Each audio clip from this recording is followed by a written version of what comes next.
The National Institute of Allergy and Infectious Diseases estimates in the course of 1 year, people here in the U.S. suffered through as many as 1 billion colds. That's crazy. And anywhere from 5 to 20% of us will get the flu.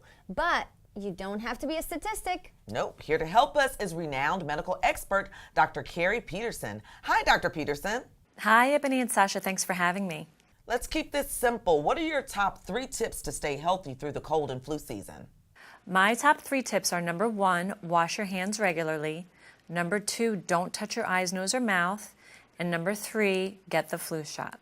Good advice there, but what if, only what if we do get sick? How do we alleviate those symptoms? The first thing is to get plenty of rest. You also want to use saltwater gargles to soothe the sore throat. Drink lots of fluids. For a fever, use a cool, wet, damp washcloth on your face. And if you're having breathing issues, use a humidifier.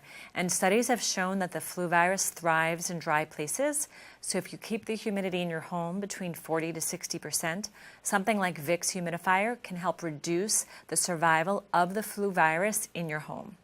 So I know a lot of parents probably struggle with this. How do you know when it's time to keep a sick child home from school?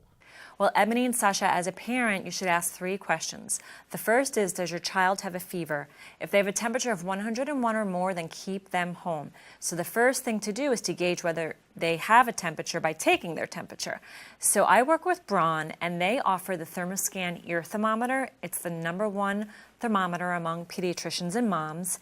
And basically it is very accurate because the ear canal sits right next to the eardrum, and that shares the same blood supply as the brain's temperature control center.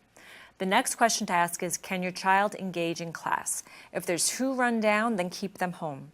And then lastly, are they contagious? If so, stay home.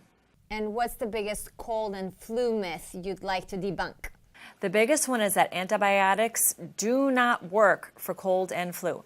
Cold and flu are viruses, and antibiotics only kill bacteria. I'm so glad you mentioned that, because I know a lot of parents want to get antibiotics for their kids, and like you said, they don't need it. So, Dr. Peterson, where can our viewers get more information? VicksHumidifiers.com. All right, you heard it right here. Dr. Keri Peterson, thank you for joining us on Coffee with America. My pleasure.